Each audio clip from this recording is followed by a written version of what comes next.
দেখি নাই তো শুনেছি। এখন মুকুন্দ কবিরাজ যাবেন কবিরাজের কাছে, কবিরাজের কাজে বাহিরে। মুকুন্দ কবিরাজের একটা ছোট্ট ছেলে ছিল, যার নাম ছিল রঘুনন্দন। রঘুনন্দনকে বলছেন, বাবা আজ আমি যাব দূরে, তুমি গোপীনাথের সেবা দিও, নিত্য সেবা দিয়ে তো তুমি পারবি? রঘুনন্দন বলছে, হে পারবো। এবার মুকুন্দ কবিরাজ চলে গেলেন। রঘুনন্দনের মা জননী নাড়ুর তালা সাজিয়ে দিয়েছেন রঘুনন্দনের কাছে। রঘুনন্দন নাড়ুর তালা নিয়ে তাদের বাড়িতে যে গোপীনাথ, ভগবান গোপীনাথের মন্দিরের ভিতরে প্রবেশ করে দরজা বন্ধ করে দিয়েছে। দিয়ে বলছেন, হে গোপীনাথ, শোনো শোনো, সেবা নাম। আপনারা বলুন, এখানে যারা কথা বলতেছেন আপনারা বলুন, ভগবানের বিগ্রহকে সেবা দিয়েছেন, কেউ দেখেছেন নিতে, সেবা নিতে? দেখেন নাই। এবার রঘুনন্দন নাড়ুর তালা নিয়ে, কথাগুলো একটু খেয়াল করুন, রঘুনন্দন নাড়ুর তালা নিয়ে গোপীনাথের সম্মুখে, পাথরের বিগ্রহ গোপীনাথের, বলছে, হে গোপীনাথ, আজ বাবা নেই, তুমি আজ সেবাটা নেই। গোপীনাথ সেবা নিচ্ছে না। রঘুনন্দন বলছেন, হে গোপীনাথ, বাবা তন্ত্র জানে, বাবা মন্ত্র জানে, বাবা সাধনা জানে, ভজনা জানে। আমি তন্ত্র জানি না, মন্ত্র জানি না, ভজনে জানি না, সাধনও আমার নেই। ছোট্ট বালক কিন্তু রঘুনন্দন। তুমি আমার সেবাটা নেও, যদি সেবা না নাও বাবার কাছে কি জবাব যাইয়া দিব? সুধীজন যাইয়া বলছে ভগবানের চরণে, গোপীনাথের কাছে, হে দয়াময়, শুনো শুনো, হে গোপীনাথ, তুমি আমার সেবাটা নাও। গোপীনাথ নিচ্ছেন না। এবার এভাবে করজোড়ে নয়ন বাড়ি অর্পণ করে বলছে, হে গোপীনাথ, ও বুঝতে পেরেছি তুমি আমাকে ছোট মনে করে,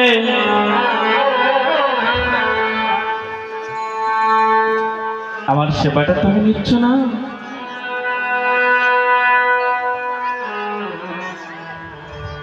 দেখুন, এইভাবে যদি বিগ্রহের সম্মুখে যাইয়া কেউ কান্নাকাটি করতে পারে, নিজের কাঙ্গাল উপস্থাপন করতে পারে ভগবানের কাছে, অর্পণ করতে পারে, ভগবান কি আর থাকতে পারে? বলছে, হে গোপীনাথ, হে গোপীনাথ, তুমি যদি আমার সেবা না নাও, হে গোপীনাথ, আমি প্রাণ রাখবো না, এই প্রাণ আমি বিসর্জন।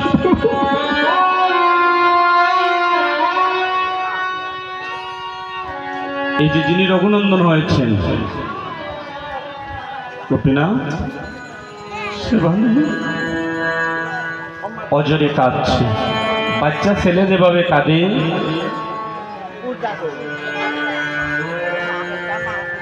বাচ্চা ছেলে যেভাবে ভগবানের সম্মুখে যাইয়া আজ রঘুনন্দন অজরে কাঁদছি। রঘুনন্দনের নয়ন বাড়ি অর্পণ হচ্ছে, ভগবানের চরণে স্নান করে নিচ্ছেন। আজ ভগবান ভক্তের কাছে বাধা পড়ে বলছেন, দে রঘুনন্দনে দে। ভগবান আজ ভক্তের কাছে নয়ন জলের কাছে টিকতে না পেরে বলছেন, রঘুরি তুই দে। এবার রঘুনন্দন কি করছেন? রঘুনন্দন নিজ হস্ত করে ভগবান গোপীনাথের সেবা দিচ্ছে, আর ভগবান সেবা নিচ্ছেন। ভগবান কি বলছেন? রঘুদে সেবা নে, রঘুদে সেবানে রঘুদেব সেবানে রঘুদেব সেবানে রঘুদেব সেবানে রঘুদেব সেবানে রঘুনি সেবানে রঘুনি সেবানে। আজ আনন্দে আর ধরছে না রঘুনন্দনের। আহা, আজ আমি ভগবানের সেবা দিয়েছি। হরিবল, ভগবানে আজ আমি সেবা দিয়েছি। মা বলছেন, কিরে সেবা দিয়েছিস? বলে হ্যাঁ মা। মা তো বাচ্চা মানুষ, তো খেয়াল করছে না। বাবা এসে বলছেন, হে রঘুরে, আজকে তো তোরে দিয়েছিলাম তুই গোপীনাথের সেবা দিতে। তুই কি রঘুরে গোপীনাথের সেবা দিয়েছিলি? রঘুনন্দন বলছেন, হে বাবা, আমি গোপীনাথের সেবা দিয়েছি। আনন্দের বিষয় হলো গোপীনাথ একটা নাড়ুও রাখলেন না, আমি নিজের হস্তে দিয়েছি। ভগবান আমার সব নাড়ু সেবা নিয়েছেন। কৃষ্ণ আনন্দে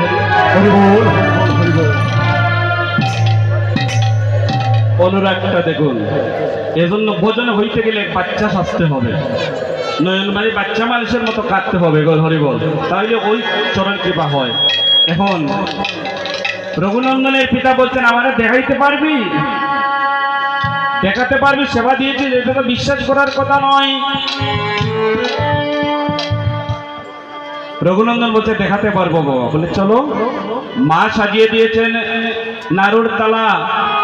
পূর্বের মতো রঘুনন্দন তালা নিয়ে গোপীনাথের সম্মুখে গিয়েছে। আর রঘুনন্দন সেবা দিচ্ছে, গোপীনাথ গ্রহণ করছেন। হরিবল, লক্ষ্যটা করুন। যেই মাত্র পিতা দেখতে চাইলেন, পিতাকে মুকুন্দ কবিরাজ যেই মাত্র দেখতে চাইলেন, দরজাটা উন্মোচন করলেন, তখন ভক্ত আর ভগবানের মধ্যে একটা বিচ্ছেদ হয়ে গেল। কৃষ্ণ প্রেমানন্দ। কারণ মুকুন্দ কবিরাজের সেই তো ভজন নয়, সন্তানের মতো ভজন আছে, কিন্তু সন্তানের মতো এত ভজন নয়।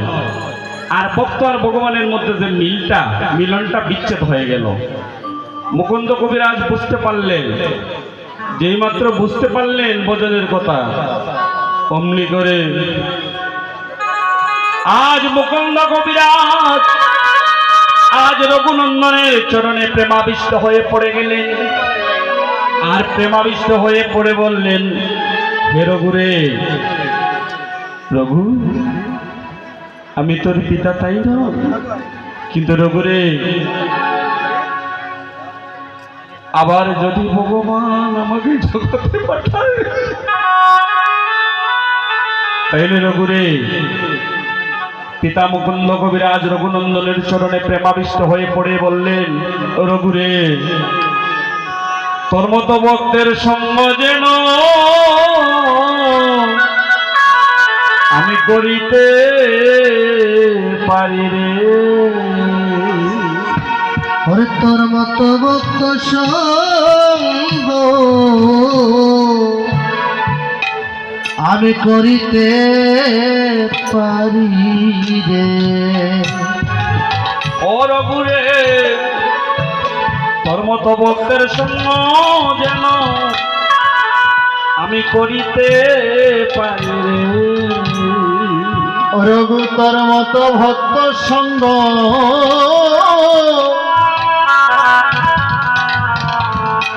যেন আমি করিতে পারি রে।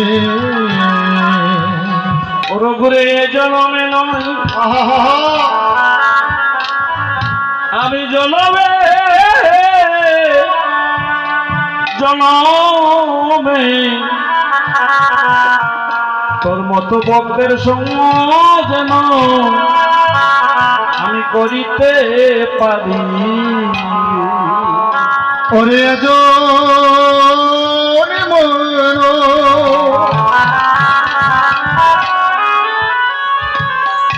যেন জনমে জনমে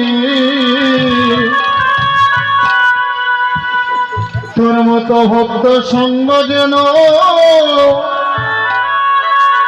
করিতে পারি রে। রঘুরে আমি এ জন্মে নয় জন্মে জন্মে তোর মতো ভক্তের সঙ্গ যেন আমি করিতে পারি। ওই আমি এ জন্মে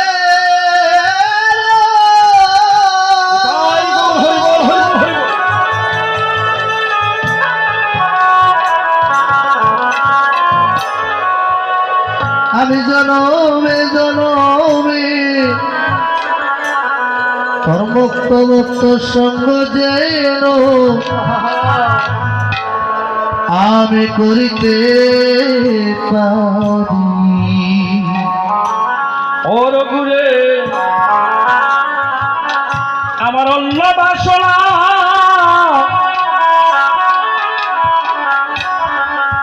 অন্য বাসনা নেই কো মনে তোর মতো ভক্তের সঙ্গ যেন আমি করিতে পারি। ওরে অন্য বাসনা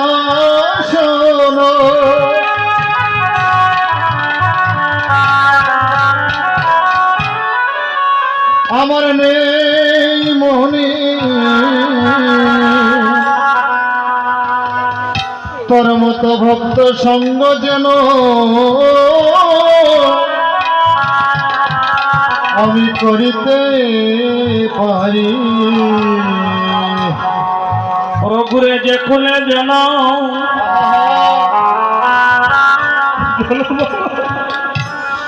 আবার হোক না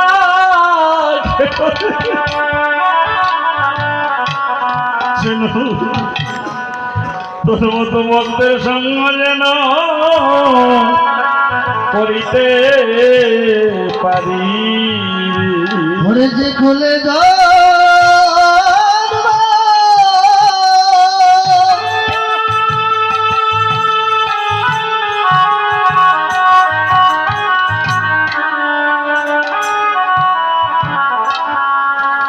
আমার হোক না কেন রে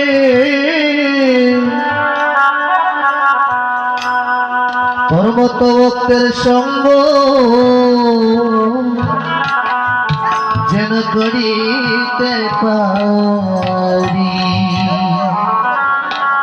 এমন সঙ্গ করে যেন আমি পারে যেতেও পারি। এমন সঙ্গ করে যেন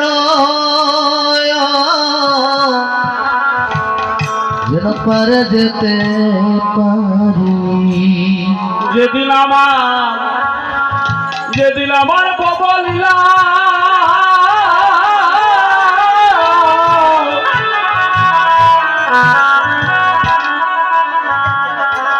যেদিন আমার ববলীলা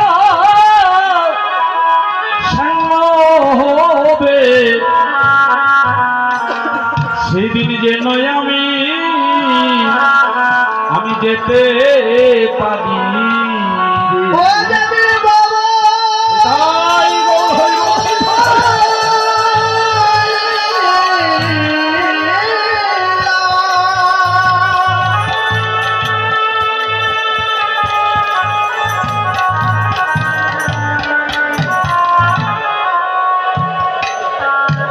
যেদিন বলি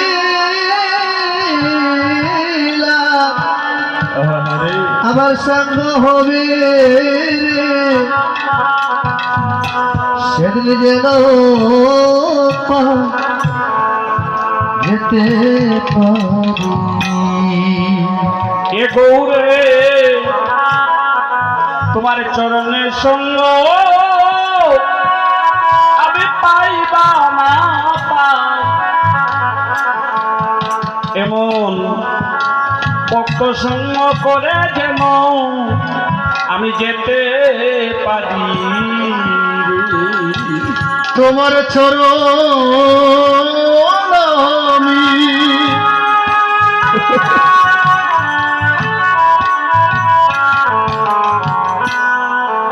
পাইবা না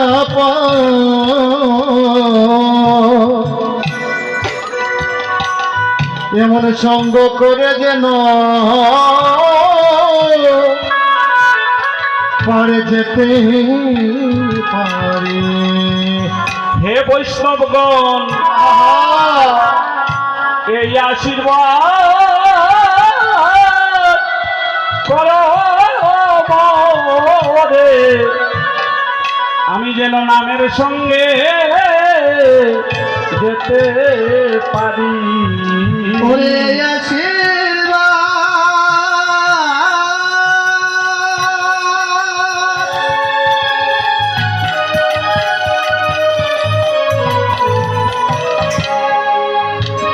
আশীর্বাদ ওরে করো মোরে,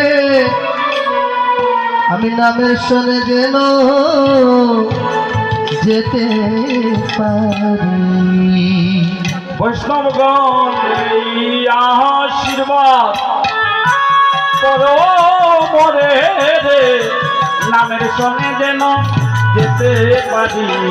এই আশীর্বাদ করো মোরে, নামের সনে যেন যেতে পারি।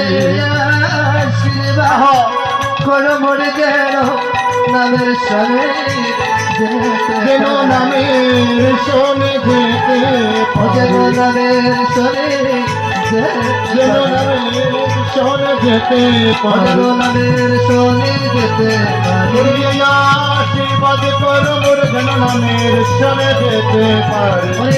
আশীর্বাদ করো মোরে যেন নামের সনে যেতে পারে। আমাদের প্রত্যেকের এই বাসনা করা উচিত, অন্তিম যাত্রাটা যেন নামের শোনা হয়। যারা আগে হইতে প্রার্থনা করে রাখে, দয়াল তারে কৃপা করে। সুধীজন, তাই আজ রঘুনন্দন মহাপ্রভু রঘুনন্দনকে বড় ভালোবাসেন। 64 মহন্ত আরো যত ভক্তগণ, যত ভক্তগণ তারও মধ্যে নর হরি চিরগুণন্দ।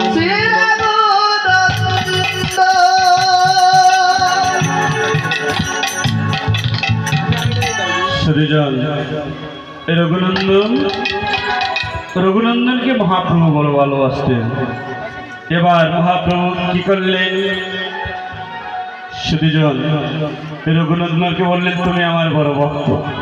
কিন্তু মহাপ্রভু আজ অজরে নয়ন বাড়ি অর্পণ করে কাঁদছেন।